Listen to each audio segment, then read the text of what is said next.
Greetings from the set of Metro and More at Metropolitan Community College, serving more than 50,000 students with over 120 programs at our 8 locations in the daytime, evening, weekends, or online. And I'm your host, Kent Pavelka. Welcome again to Metro and More of what you need to know about Metropolitan Community College. Our program for the next 60 minutes is entitled, I Am Not My Hair, or Am I?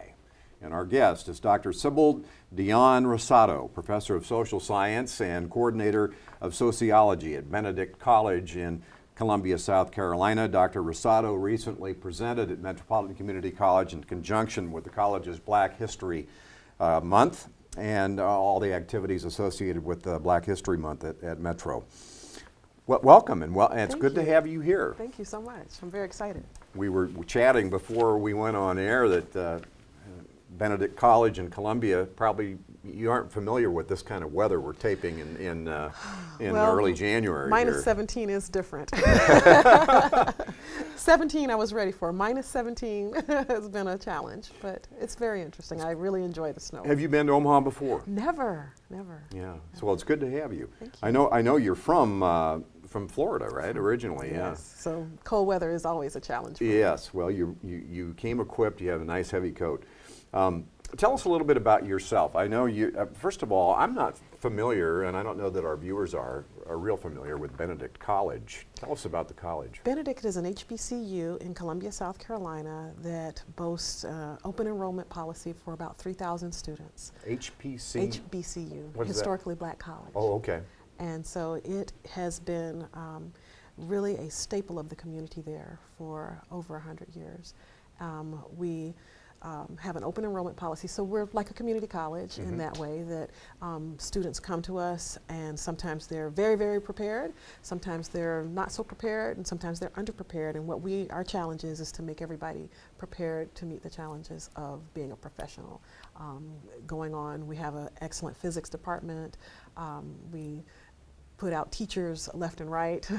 One of my good friends is in the teaching community there, and so we provide a professional development and professional education for students in the community. It does sound like the mission of a community college. It is. It is very similar. And I began my career in academia at a community college, so I felt very comfortable going to a college setting that was similar, that we have an older student population that comes in.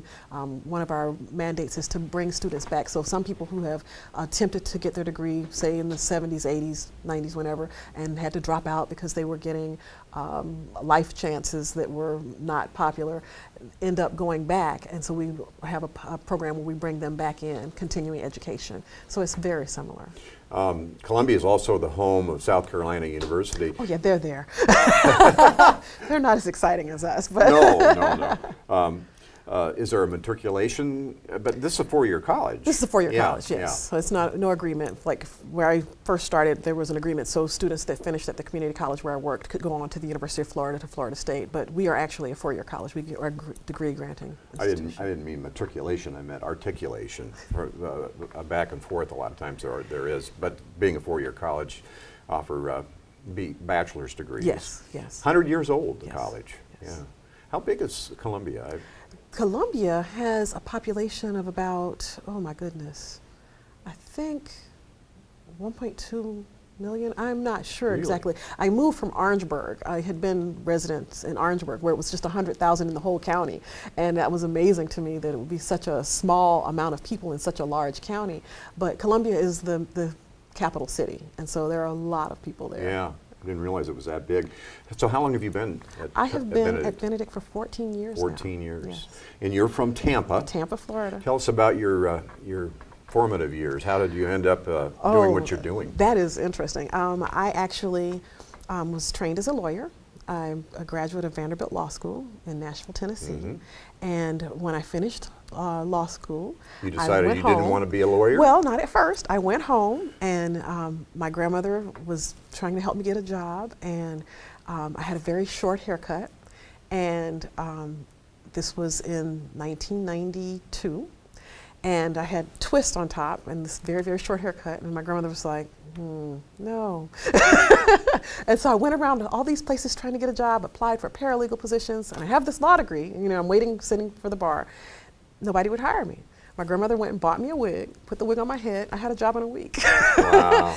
And I went to the job and started working, and I would find myself closing my door and lying down on the floor and thinking, why am I here? What am I doing? And the community college offered me a position at night.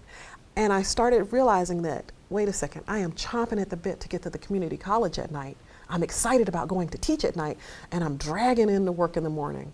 I'm sad about having to go to work, but then I work a whole day and I'm excited about working at night. Something's wrong with this program.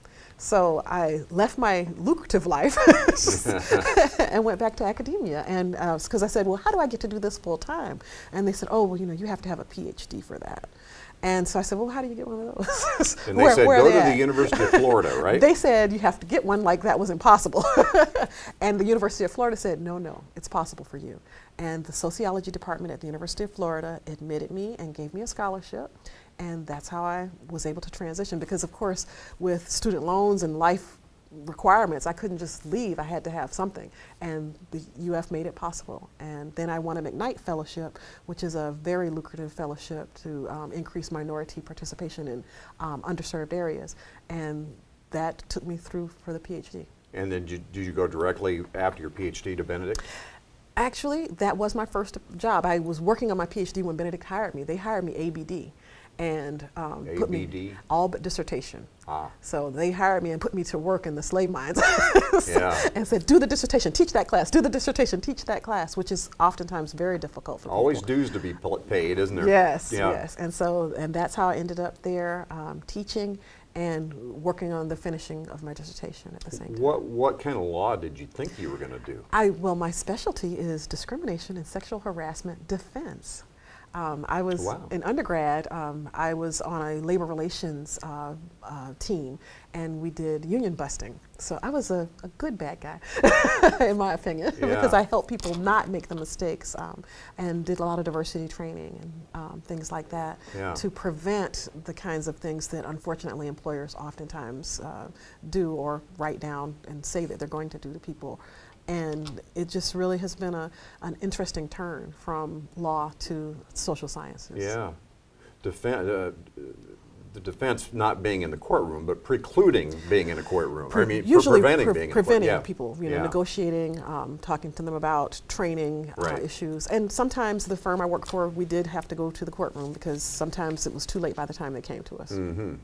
So that was 14 years ago. Yes. Very good. Over 14 for the law. So what do you actually teach then at Benedict? I teach research methods, African American communities, race and ethnic relations, applied research methods,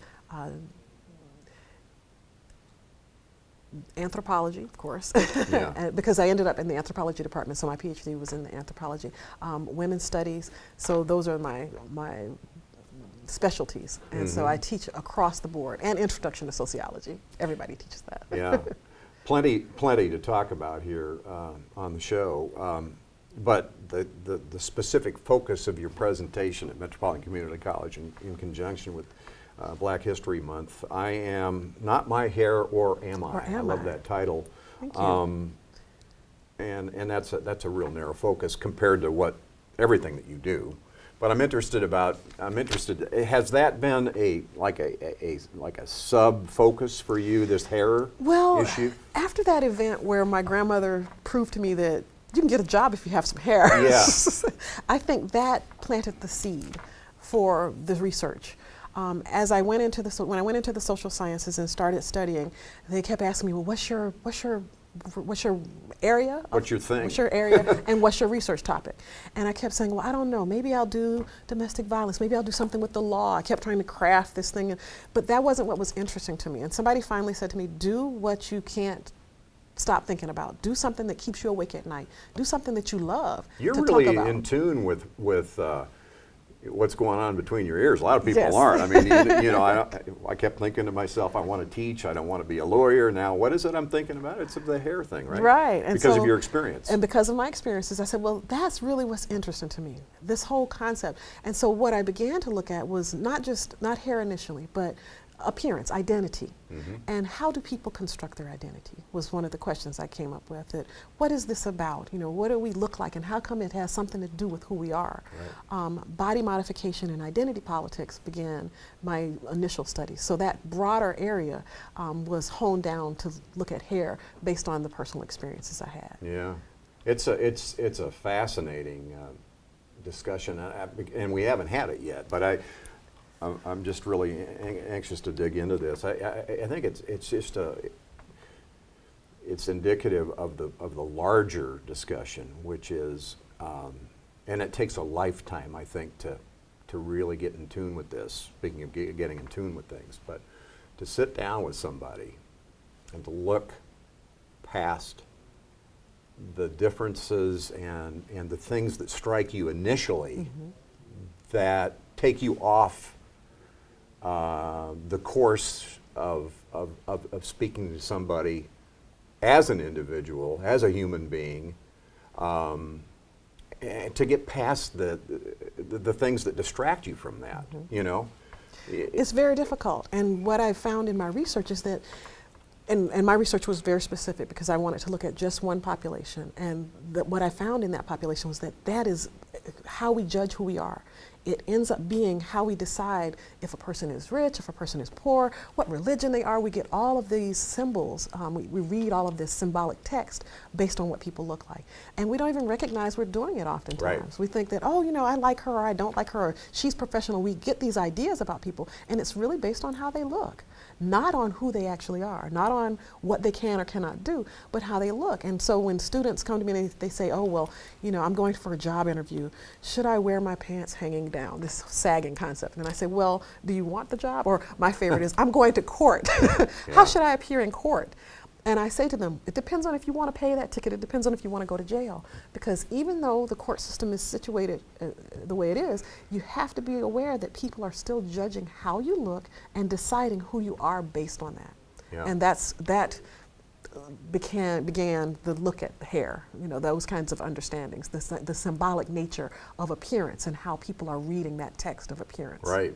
And it's so difficult to look at yourself in the mirror and you cannot be objective. You are so subjective about yourself. Right. And you're socialized. And particularly as women of color, we're socialized to say, okay, well, you can't be acceptable if you don't look this way. And everything from my grandmother's interaction with me in the wig, you know, she said, no, you're never going to get a job. What are you thinking? Those little twists on your hair look crazy. And she put that wig on me, and I swear by Friday I was employed. And here, the same credentials, the same everything. I'm applying for because I had finally said, well, maybe somebody will hire me as a paralegal. You know, I'll stop applying for lawyer positions. The DA never called me back, you know. But boom, I go to a boutique law firm with the cute wig on, and I'm hired. Yeah, and it goes beyond, so much more beyond issues like, you know, what happens to you professionally. It goes to the extent that I can dismiss you and not even consider you as someone I want to engage with based on your appearance, whether you're African American or female or not. I mean, if you know, if someone is homely or whatever. And appearance is critical. And one of the interesting cases was several years ago, some women got into a fight, 4 or 5 women, actual physical fight. And when the police came, they arrested the black women. And they said the reason they arrested the black women was because they could see the bite marks, the bruises on the women who were not black, and they didn't see those bite marks or bruises or anything on the women who were black. And part of that comes from the training that police receive, even for domestic violence. They are trained to come in and say, okay, well, is she bruised? Is there some kind of physical display, something I can see in her appearance that says she's been abused, so that I can, this is prior to the mutual batterers law. So some places have a mutual batterers law where they don't care, they'll arrest everybody. Yeah. But prior to that, they were reading that text of appearance and deciding who was criminal from that. So the criminal was decided by who was injured, and that person was the victim. And then the person who was not injured was the actual aggressor. And in this instance, they were absolutely wrong. The aggressors had been everybody, and some men had even been in the fray. But they arrested these women who did not have those instantaneous appearances of being in the battle. These women did have bruises, but they appeared later. And so that analysis of our physical appearance goes beyond just if I like you or not. It can influence whether or not you're arrested or not. It can influence whether or not somebody sees you as a victim of domestic violence or as the perpetrator. So it's very critical to understand how our appearance is negotiated in our society and how people read that appearance and understand it and what they're making out of it. And that's where my work has really blossomed in looking into what are these symbols, you know, how are we symbolizing and how are we crafting our perception of somebody's identity. And so locating it with Black women just happened to be the best way to frame it for my research purposes, because certainly I could look at everything and everybody. A lot of times people ask me, why don't you interview more men? And I explain to them, I'm really trying to look at how race and gender interact and the point at which they are crafting this particular symbolic understanding of who people are. That's a whole different program. I'm looking just at this little thing here. Yeah, you've almost got to narrow it. You have to, because it could be everything. Yeah, it look could. at everything. It sure could. So, again, I'm interested in knowing what conclusions you've come to, and what do you do with those conclusions? But first, if you wouldn't mind, your presentation at the college, I Am Not My Hair, or Am I? Maybe give our viewers like a 10-minute version of what you presented to the students, and then we'll go from there. Okay. I want to start with an advertisement that is in the Ebony magazine, and it says, "Just as she arrived at her chariot, an angel appeared. I can tell you use optimum hair care hairdress," the angel said. "The moonlight dances in your hair." The woman smiled at the angel, happy she'd taken control of her life, happy she'd taken control of her power, happy to have discovered optimum hair care hairdress. Since before biblical times, hair has been critical. The Samson and Delilah story has been a fascinating symbolic cultural entity. What we find here is that hair is connected with power. In the advertisement, you see the woman with the angel on her shoulder, and the angel is telling her that's who's whispering in her ear. But what you have to analyze and ask yourself is, how come her hair gave her power? How come taking control of her hair was even necessary? And what we understand from our research is that it's necessary because if she doesn't take control of her hair, if she doesn't try to grasp at that power, then she is oftentimes excluded from workplaces, excluded from romantic liaisons, excluded from perceptions of fitness, perceptions of positive religious experiences. All of those things are symbolically ingrained in what kind of hair texture she has and what kind of hairstyle she's wearing. My research looked at, I experimented, and I did a classic experiment where I had the same person with multiple hairstyles. And what I did was give the pictures to women and ask them, well, tell me about this woman. If you looked at her, what would you think? What would you think about this woman? What would you think about this woman? And it's the same woman. Her hair's the only thing that's changing. Well, I think, not to derail us from your 10-minute version of your presentation, but we've got some, those are what our slides are yes, about, right? We have well, some of the slides. Let's show those so okay. you can talk more about that. This is the same woman, right? Same woman, different okay. hairstyles, okay. over and over again. We're gonna bring those up, and you can talk a little bit about what the perceptions are. So this is the same. This is. Oh no, this is Gabby. Okay. This is Gabby. Okay. Well, let's just go in order here. We'll come back to that then. And what this photograph really speaks to is the importance of the politics of hair. We've had a critical amount of dialogue concerning hair and Black women in America, and Gabby is one of the focal points. Here she is, an Olympian, but the main thing people are talking about is not how fabulous she's, gymnastically, but whether or not her ponytail is appropriately coiffed, whether or not it's gelled down enough, and does she need a perm? These are all of the things. You had hundreds of people tweeting, blogging, and complaining about her hair, and not applauding her for being an Olympian. Here she's a representative of America, but that's not what's important to the community at large. The community at large is concerned about what her hair looks like, which you wouldn't find necessarily if she were not a black woman. Of course and that's what shows us the level of political weight that hair has among women of color. Yeah, she's more acceptable, she's more embraced because she has done, because she looks like she does. Because her hair is appropriate. And the question is, well, why is that what's appropriate? What's the answer to that? Well, it's a combination of things. Colonization, the history of the body, and how we have written the text of the body among women of color. And we go from Victorian standards where we had the cult of true womanhood and women were supposed to be dressed appropriately, and part of being dressed appropriately was having the appropriate hairstyles. And that cult of true womanhood was a part of this standard that was set for majority women, and of course minority women came along and said, okay, we have to follow that same standard. Did they at that time? They attempted to. You have people right up until into the 20s and 30s, people like Booker T. Washington going around and having hair seminars for women to show them how to best appear so that they wouldn't be victims of crime, basically. And so you connect this power of, I can make myself not get in trouble, not be hurt if I'm dressed appropriately. I won't be a target if I'm dressed appropriately, if I look a certain way. So it heightened the importance of appearance for people of color because it connected appearance to safety.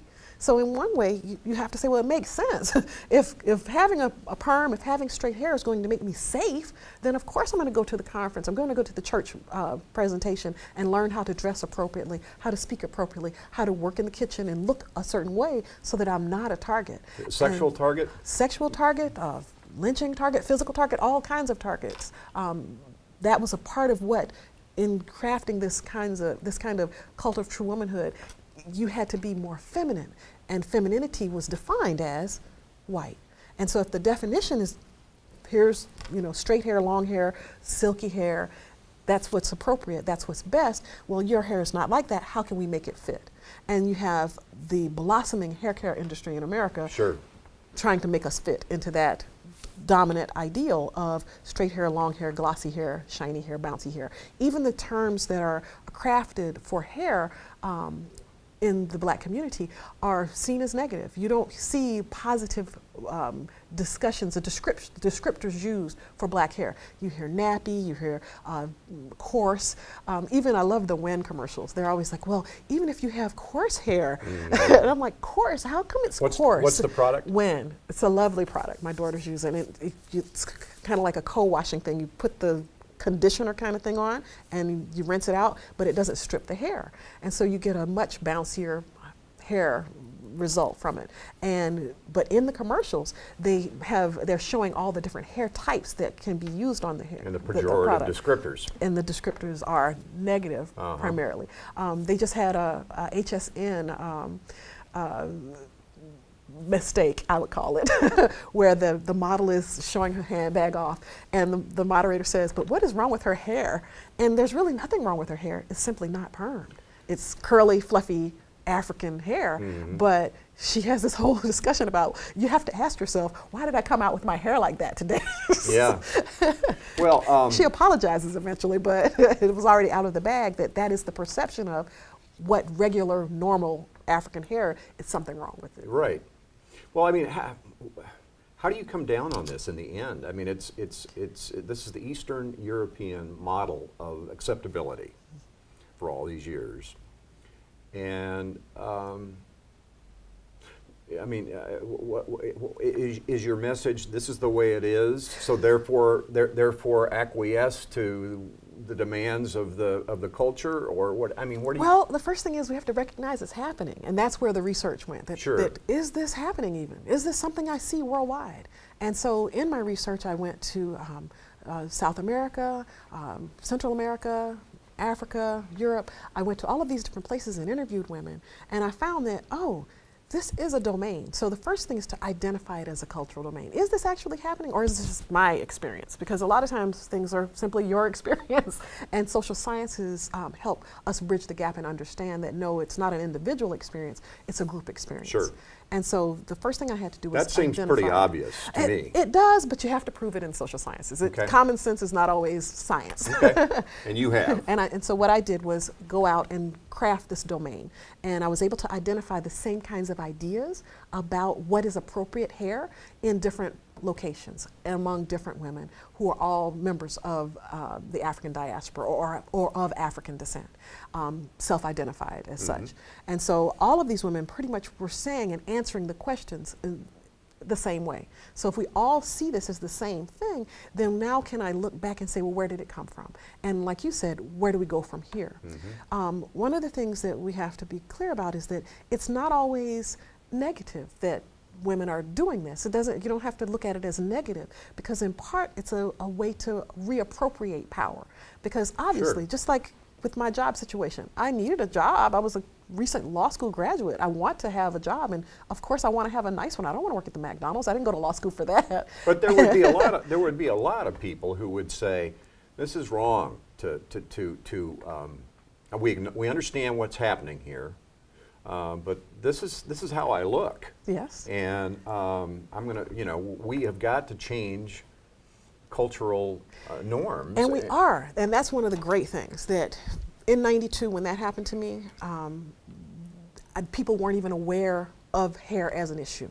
But when you move forward and you see things like Gabby, I think the next one is Michelle Obama, probably. Well, let's take a look. We've got more slides, and we can refer to what we're seeing on the screen here. Yes. So you've got some pictures of Michelle Mrs. Obama. And Michelle, First Lady of the free world, There she is. wears her hair in a very traditionally conservative style. But several years ago, The New Yorker put out an advertisement, cartoon, of her with an afro, curly hairstyle, and a gun. And of course, she's talking to a person It doesn't even look like her. It doesn't look like her at all. And that's Obama, but he's also dressed kind Doesn't of look like him like, like he's a part of the Islamic movement. Yeah. And this is the kind of dialogue that's being had about who she is and who they are politically. And here, they didn't use his hair as a part of that dialogue, but they changed her hairstyle to elicit this kind of political and negative response. That is not a positive advertisement. It's a throwback to Angela Davis. Angela Davis. The Angela Davis you know? hairstyle, which Yeah. says I'm a radical. And that's how people read that text. That Angela Davis, the afro, she didn't make that hairstyle up. It's just a hairstyle, but it has been associated with such political rebellion, unrest, that people see that and have those same kinds of notions. That here, it's not just Michelle Obama, we've changed who she is by changing her hairstyle. And so that shows us again how dynamic and how embedded this political perception of hair is among people in our community. Not just black women, but The New Yorker even has produced this. Yeah. Then there's the military. The military has traditionally had some very, I would say, progressive attitudes. I mean, you see segregation. They were some of the first people to say, we're not going to do that, we're going to integrate. You see them putting women in positions. Very, very progressive, but not so progressive when it comes to hair and body type. Body type, they relaxed on. They started letting people be in the military that were different weight classes, and then they crafted a small frame, large frame. Let's show those slides here, because that's what you're talking about here. But for hair, This is the cartoon. Yeah. Hair has been extremely regulated in the military. A lot of people I interviewed, because Fort Jackson is there in Columbia, and a lot of people I interviewed said they just hoped that their CO didn't ask them what kind of hairstyle they had, because it didn't make any sense. They would be deployed to places like Germany and be unable to get their hair done in the appropriate styles because there were no hairdressers who could do that there years ago. And so how does it, I don't quite understand what we're getting at with the cartoon there. The cartoon, if they go back, I'll explain it. Basically, she can't wear the braids, she can't wear the cornrows, she has to have the perm box. she has to change her natural hair in order to be acceptable. So she has the perm box in the bottom corner, and whereas the person who's not black, her regular normal hair is perfectly fine. Even though it's a ponytail, as long as it's not touching the collar, it's fine. The same hairstyle that's not touching the collar above, the afro, the cornrows, the braids, not acceptable. Gotcha. Because they are seen as ethnic hairstyles, and ethnic hairstyles were. Is that still the case? They have relaxed those rules in early 2014. They relaxed those rules. The case is still out on dreadlocks and twists. Well, and the next photos. These are not cartoons, but I think they show. Series the standards. So these are all. And so these are all these were the unauthorized hairstyles. And the one to the far right, the bulk of hair exceeds more than 2 inches. Part of the problem here is that is the natural progression of black hair. Yeah. It does not grow down; it grows up. It only grows down if you've done something to it to make it grow down. That's the far right. Upper the far right. That's just her natural hair, but it's too puffy. As my daughter says, it's fluffy hair. So fluffy hair is unacceptable. Afro hair is unacceptable. So hair that has not been processed, treated, controlled is unacceptable. But they won't let you do that either, right? You can't. You have to process it. Okay. That is the norm, is to have it processed. Okay. So here you have the multiple braids. The twists are not authorized. The loose unsecured hair, which are clearly loose unsecured hair is fine, but when we talk about things that are a part of natural hair, like the height of the hair, the way the hair is growing naturally, that's where it becomes problematic. So all of those things were a part of what was unauthorized. And you see they have twists on there, but they hadn't had dreadlocks. And so a lot of people I interviewed had dreadlocks. And I said, well, how are you getting away with this in the military? And she said, it's kind of like the don't ask, don't tell policy. They don't ask, and I'm not volunteering any information about what this hairstyle is because they haven't directly regulated it yet.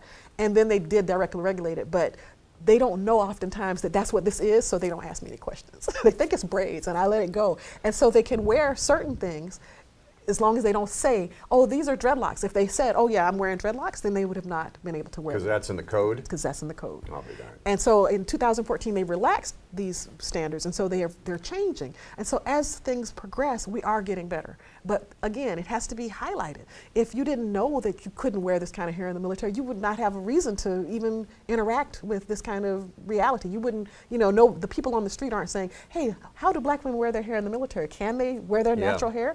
No, you don't ask those kinds of questions. Unarticulated cerebral reality. Right. That ends up forcing women who were say I'm in India, I'm in Pakistan, I've got to now find someone who can do my hair. What should I be worried about? Chasing bombs or my hair? Yeah. Wow. Well, I'm going to throw this at you, and I said I wouldn't, but this whole conversation. Now you've got this is a wig, right? You mad at me now for saying that? No, not at all. Okay.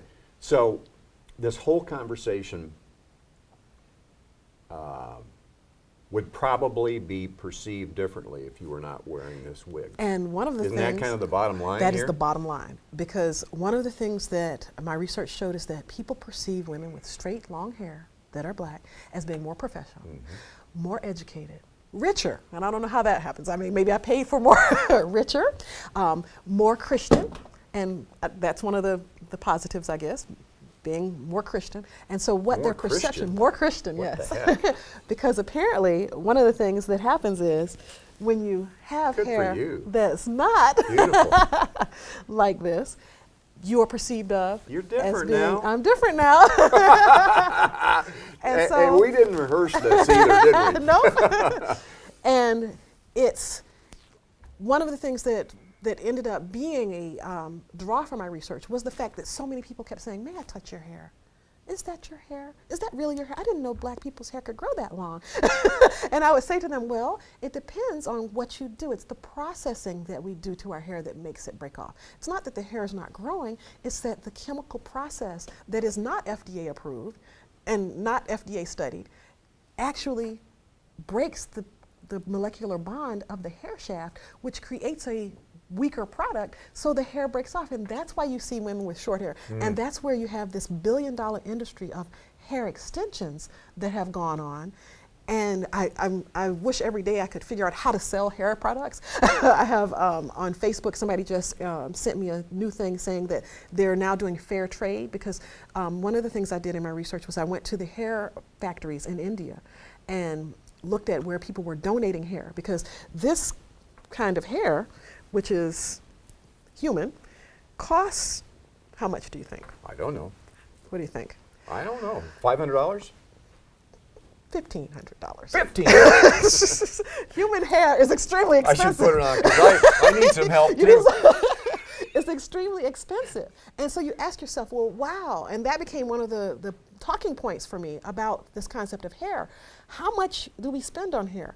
I initially cut my hair when I was in law school, because I recognized how much time I was spending on my hair. And I said, well, you know, my friends are... And so your hair at that point was none. like I this, shaved it except all off. just real? It was, yeah. it was no, less hair than you have. It was practically bald. And I shaved it because I realized I didn't have time to read my law textbooks and do my hair, because I had hair like this. My hair was long and straight, and that's a process Angela that Davis? takes... No, not No? Angela Davis. Long and flowing, straight. Okay. Straight. And I realized I'm spending 15, 20 minutes in the morning, 30, 40 minutes at night. I added it all up. It was a part-time job. And I said, well, I don't have time for a part-time job and law school. And so I shaved my head. And I was also having, one of the main things that has occurred with black women in hair is issues with the products that we use to straighten the hair. The perm product is a very caustic product that has not been really tested.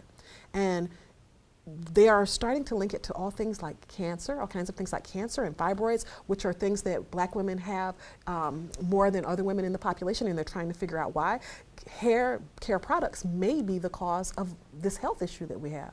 So this product that we use called a perm is to straighten the hair shaft. And when majority of the population when you say perm, they it's just think the curly. opposite, It's yeah. the opposite. But we have a product that is called a perm, but it actually is a relaxing product that relaxes the curl pattern in the hair, but it breaks the molecular shaft in the hair. And that product is not FDA approved. You leave it on your scalp for an extended period of time. People have all kinds of problems where it burns the scalp. So several coroners have noted that when they do autopsies of women who have had years of perm and they peel back your scalp, that it's all different colors. Wow. And so it's most likely going to eventually be linked to some major health issues that we are not aware of at this point. One of the things that I identified in my work was that it is linked directly to one of the health issues we have, and that's the level of exercise you get.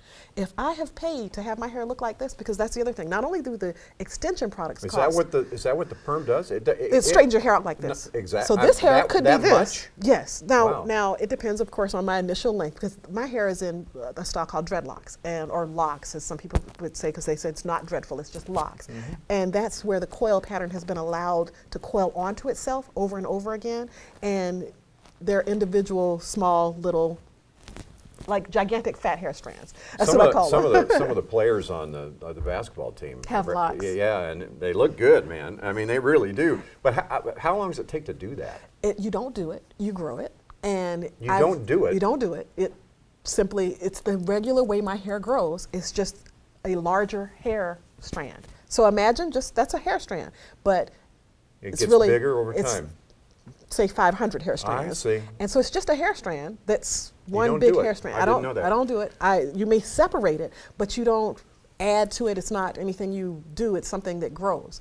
And so this is probably, I've had my hair like this since 98, 97. Now I got to ask you, do you wear that? Did you take your wig off at the presentation? I mean, is that Yes. part? That's Yes, part that's of a the part deal, of the right? presentation, yes. Yeah. And Because what I talk about- we didn't plan on this, but it worked out, right? Well, what I talk about is how Paul Gilroy says that to be inauthentic is sometimes the only way to be real. And people take me more seriously Yeah. when I have the straight hair. And not just general population, particularly women of color. Well, how does that make you feel? It's a part of my research. I understand the power of symbolizing, and I know that in symbolizing, sometimes I have to take control of those symbols. And that's one of the things that women of color are doing. They're attempting to transform. We all have to masquerade to some extent. Exactly. You know, whether you're black female or white male. Everybody You does know, it. you gotta figure it out. What's gonna? What suit should I wear? What tie should I wear with Yeah. this suit? Do My I friends dare are asking wear me, and I'm like, I don't know. Do I dare buy these red glasses. You know. And I like them. Do you? You know, but I mean, so, you know, but based on race and gender, it seems like it would be. I understand. You know, I can kind of put myself in your place. I need to do this to succeed. But it's To not succeed, to be attractive to the opposite sex. Yeah. One of Including the next, black males. Primarily black males. One of the next slides, I think, is Rhonda Lee. And she's a meteorologist who cut her hair very short and natural. And when she cut her hair short and natural and appeared on TV. There she is. There she is. Pretty. When she appeared on TV, she got a lovely letter from someone who said, she needs to be wearing a wig or grow some more hair. Really? Yes. Or does she have cancer? And her response was, no, ethnic hair grows up, not down. And she's proud of who she is and I think she's beautiful. the beauty that she displays, and she's comfortable. And what you look like is not a reason to influence whether or not you can achieve your goals, and that's what she's trying to teach people. Well, it is on TV, though. And that's one of the things that, so she wrote this letter back saying that, you know, conforming to one standard of beauty in America is not what being an American is about. And of course, she was fired for replying to him. Wow. But the media said, oh, well, she was fired because of the hairstyle, which she kind of has been fired, or was fired because of the hairstyle. But if you look back, she's not the first one. In 1971, Melba Tolliver was banned from TV in New York because she had natural hair.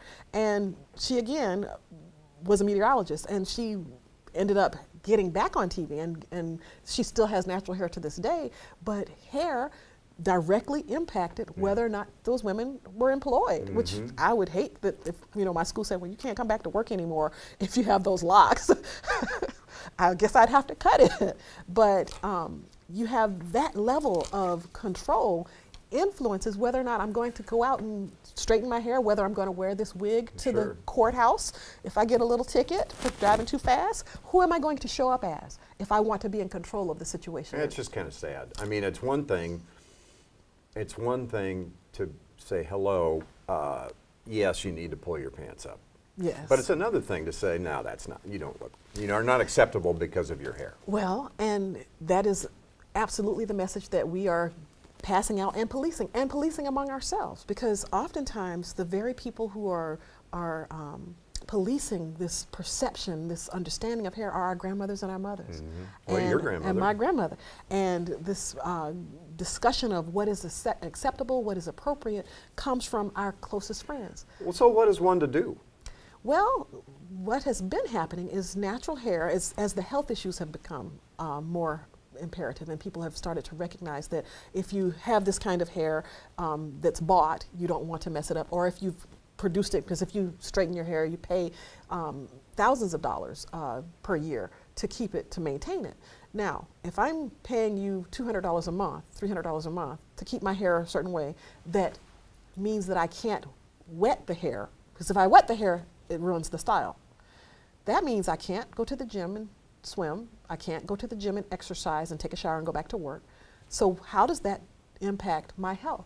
It directly impacts black women's health because we're not exercising at the same rate everybody else is, not because we don't like exercise and we want to be fat, but because if I exercise, I'll mess up my hair. My hair is more important. Having nice hair. And you can't is cut more it short. important. And if I cut it short, I'm a dude. Yeah. You know, or a cancer patient, like this Yeah. viewer asked of Rhonda Lee. Is she a cancer patient or something? So all of these things are part of what hair symbolically means. And people, you know, once my hair, when my hair was short and locked, people were like, oh, that's, But once it became long, people started saying the things like, is that really your hair? Can I touch it? Or my favorite is touching it without even asking. I'm in the grocery store line and somebody's petting me and I'm like, I'm not a puppy. Don't touch me like that. But the perception that, oh, it's not real anyway, I'll touch it. And you were at least honest and you said, well, is that your hair before the show started? And I'm honest with you. I said, yes, it's not. I felt like it was an incumbent on me to ask that question given what our show is about. Well, and what's interesting is that would be so embarrassing. Sure. For most people. But because for me, Well, it was yeah. a prop anyway. Yeah. It wasn't, but it was funny to me that you asked, but that's not something. Can I be honest with you? I thought, why would she based on who she is and what she does and what her message is and the reason for being here, be wearing that. Well, and the point is that it's not about the hairstyle. It's about understanding that we are having these symbolic understandings. Absolutely. Some women wear their hair straight. Some women wear their hair curly. It's not about the hairstyle. Like you said, we'd have a very short conversation if this was just about hair. It's not about the hairstyle or even the hair texture. It's about understanding that the meanings that we are associating with those items are much deeper than we're willing to recognize sometimes. And we have to be cognizant of what's happening or we'll let it continue to happen. Well, and so that's why things are getting better. Like the military has relaxed its standards. Businesses are recognizing, for example, in certain states, you can't work in the police department with hair like this. mm-hmm. Now, if I move to New York, I can be on NYPD, no problem. But if I'm in, say, somewhere in South Carolina, there are certain police departments that have that as a part of their policy, that this is unacceptable hair. And those policies probably emanate from the military connection. That a lot of those people came from the military and they made those rules based on their understanding. So as time progresses, I think natural hair will become more and more acceptable and the symbols will change. And so now one of the things that I've noted in my work is that when you ask me, do I do my hair? Somebody braided this for me. Right? And I had to pay her. I thought you said you didn't. Well, she braided it. Now, 10 years ago, there was nobody to braid my hair because I had locks. And when I first, 20 years ago, went to the hairdresser and said, can you color my hair? Oh, when She you was say like, braid it, you take those locks and you. Yeah, this is unbraided. the unbraided Yeah, part, yeah. and these are the braid, because I had to braid it to get the wig on, because otherwise it's it's gigantic. It is Angela Davis. It's Yeah. Angela Davis in locks for her. Yeah, yeah, It's yeah. gigantic That hair. how does that look like? Is that The pretty afro, cool? oh yes, fabulous. Now when it's unbraided, it's much bigger. So to braid it down, to and, get that and on- black men don't like that, well, you're saying? no, I'm saying that the standard of beauty Yep. tends to be long hair, straight hair, Yep. The wig. the wig, and curly hair, fluffy hair. One of the words we use is nappy hair, are all things that are seen as negative. Yeah. However, nappy hair usually is not permed. And what we're starting to recognize is that permed or straightened hair may be a health risk. And if it's a health risk, are you comfortable taking your little girl and getting her a perm at 5? Because if you go to the grade schools, you will see all of these little girls. And you've got to, when I look at them, I recognize that costs $50 first per month, you know, per 6 weeks. You have to keep getting it done per child. And maybe 4 or 5 hours of time to get it done at the hairdresser. And that commitment has to continue for the rest of her life. Wow. And it's reformulating who she is for the rest of her life. My daughter, I have a 6-year-old and a 5-year-old. And the 6-year-old has what they call she's tender-headed. And she cried and cried. And Meaning what? when you try to comb her hair, it's Hurts. very, very sensitive. And for years, I would just kind of comb it a little bit and just leave it. And she would come back from the daycare and they had combed her hair. And somebody finally made a comment to me about, oh, well, you know, she's looking like she's the child of an African-American father and a European mother. And I know you don't want her to look like that.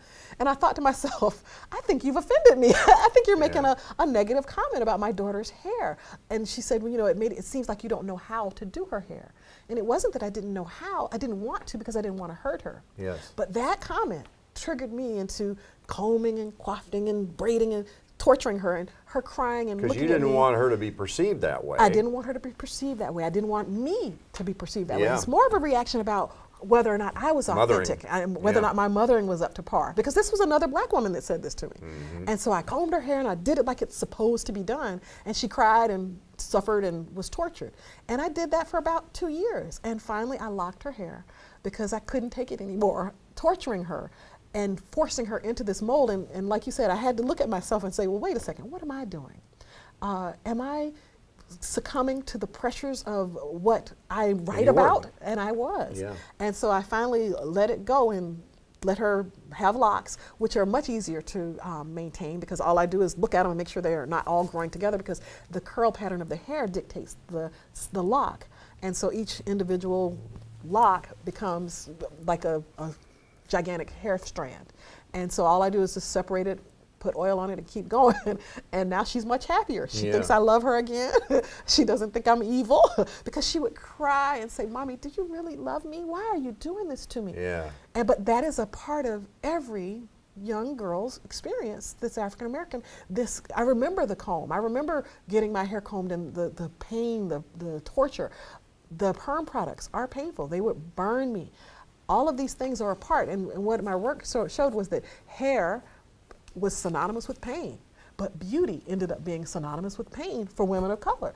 And I don't want that to be. Pain. Yes, necessary. To be acceptable, you have to have a certain amount of pain. And I said, well, I don't want that to be a part of her experience. She was a preemie. She's had enough pain. So here we have a situation where I changed her dynamics to fit my politics. My other daughter has straight hair. Her hair is more like her father's, who's from Puerto Rico. And she constantly is asking me, Mommy, can I wear your wig?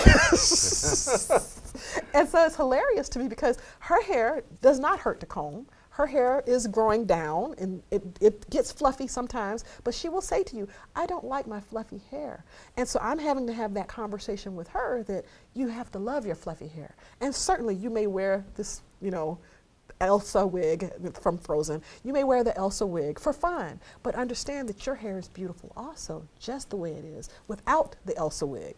And so I'm having those conversations with her because her hair is combable and she is now on her favorite thing is to have braid extensions added to it so she can do it herself because she wants to have that power. And I have to keep her from, cutting it or doing anything else, but she wants to be in control. And that's kind of one of the things that ends up for African American girls. We don't have that power and control as children, and we don't gain it. You don't get to do your own hair until you're in college practically.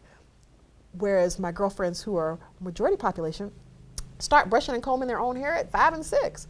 So you have even a different kind of understanding of how your identity is developing as a child based on this relationship you have with your hair. Yeah, because you have no control You over have it. no It's control. your mother. And you have to submit. Well, but you said a while ago things are changing. They are. How And so? I mean, more and more students I see at the schools are wearing natural hairstyles, and people are starting to understand that. and by that you mean locks. Not just locks, twists, braids, Okay. etc.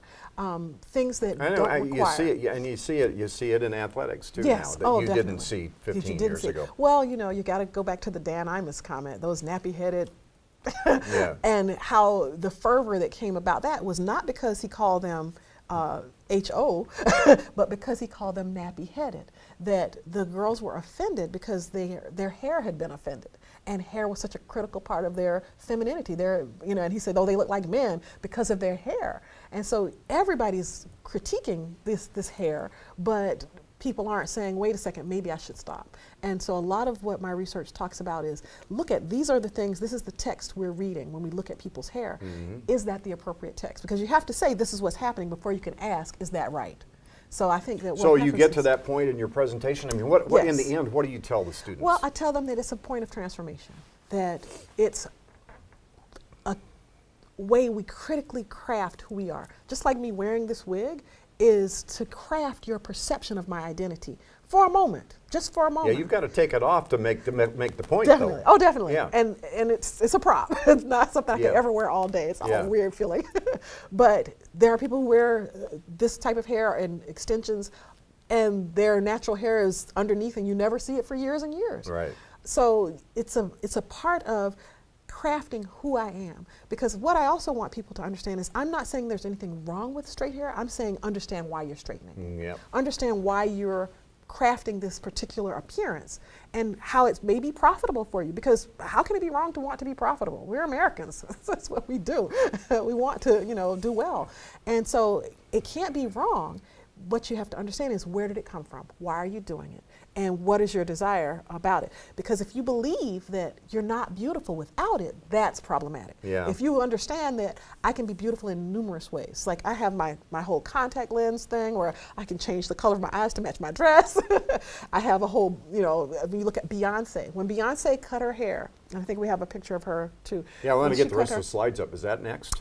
I think it might have been Yeah. the next one. She cut Okay. her hair. It was only for a moment. She had the cute little pixie cut.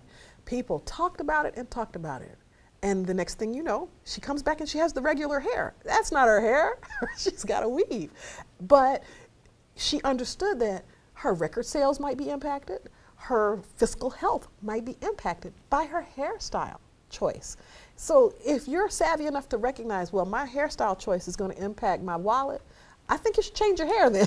So Yeah. go ahead. But as we are able to recognize that, we're also better able to control it, because what we know about, we can control. What we're unaware of, we have no idea. It's just driving down the street with somebody else driving. It's like being the dependent variable in social science. You don't get to choose. But if you know that this is what's happening, you can get in the driver's seat and say, okay, I'm actively choosing to wear this wig as a point of transformation, as a way to show that I am collecting this power. I'm using this as a point of departure to make sure that I'm dateable. One of the things that my research showed was that women were not getting dates when they had these short hairstyles, and men did not find them attractive. Throw out the fish, Yes. throw out the line. Reel him in with the hair. Once you get him, take it off. That's right. But you would, in my interviews, women would tell me about how their fathers were upset when they cut their hair. Their boyfriends would be mad at them, or husbands would be angry with them. When I told my husband, my ex-husband, I'm going to cut my hair, he said, "Don't do it." He was very calm about it, but a lot of people have said, "Oh, well, you better not." You know, those are the interviews that I got. People were, admonished by their parent, their spouse, etc., not to cut their hair because they would not be women anymore if they had short hair. And I don't know how that's possible. You know, hair has nothing to do, you would think, but it does. Yeah. And so the perception of who you are, whether or not what your sexual orientation is even, Oh, sure. is connected to the length and style you're wearing your hair in. I don't know that we have the Beyonce slides, Okay. but that's fine. I want to, before we wrap up the hour, tell us about your Ethnic Escapes project. It's a company, right? The company I have is for diversity training and speaking events. And so what we crafted it to be was to show people diverse backgrounds, expose companies to diverse ideas, and make sure that it's the same kind of diversity training that, say, you would pay a company to come in and do a workshop at your school or at your company to sensitize them to these very kinds of issues. Right. Should I hire this guy with the tattoo on his neck, or should I just write in his file, tattoo on neck? No. Don't do that either. Don't do that. Should I, what does that tattoo on his neck mean? Because really what people are trying to figure out when they're making these kind of judgments is that, oh, I think that hair means she's going to be a radical. Right. She's going to be a problem. Or that tattoo means Or that that. tattoo means that. And even tattoos, because like I said, my work is not just about hair, it's about body modification, it's about identity. So when I do research, that's one of the areas I look at also. So when Ethnic Escapes looks at how to figure out how to help people understand this ethnic perspective and be more aware of it and utilize it. So don't think that the woman who has braids is not acceptable on the news. Don't think that the person who has, my favorite are the earplugs, the gigantic earplugs. Yes. Those people are probably excellent workers. So don't judge them based on that. Coach and develop them. Maybe you don't wear that to work. That's Yeah. up to you. The hair. You might have a problem with the big holes in the Yes, ears. because Kind of hard to hide that. It's hard to hide. And so those kinds of things are the kinds of things that end up being talked about by my company. Yeah, Ethnic Escapes. What's the address? Well, my regular address is drsybilrosado.net. This has been great. You don't put that wig on again until your presentation. Do you do that every time you present? That's for Yeah. this presentation, yes. That's great. About here. Anything else you want to share with our viewers? We've got about 30 seconds. No, this has been excellent. I love Omaha so far, even though it's minus. You I've have to- never been in minus degrees before. You'll have to come back in the summer. It's dreadfully high then, but you're used to that I'm used to that. South Carolina. Yes, and in Florida. Yeah, very good. Thank you. Appreciate you. it I very much. appreciate it. And thank you for being with us on Metro and More. Our goal, of course, is to acquaint you with the leadership, mission, and the reach of the college. I'm Kent Pavelka for Metropolitan Community College.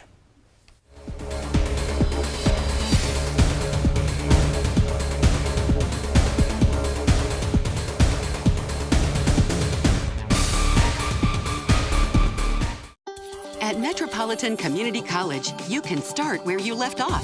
Sometimes things happen in life that can put college on hold. We want you to know those credits that you've earned in the past can be transferred to a degree program that will put you on a new career path. Best of all, you can do it all online on your schedule, and it's just a third the cost of a big university. To get started, call a return specialist at 402-457-2270. Metropolitan Community College. As a student at Metropolitan Community College, you're part of something exceptional. You're part of a 40-year progression of excellence. You're part of the second largest institution of higher learning in Nebraska, part of a movement of emerging technology and dynamic partnerships with business and industry. You're part of an investment in this community to make it one of the best places to live and work in the nation. As a student at Metropolitan Community College, you're part of an exceptional opportunity. Metropolitan Community College.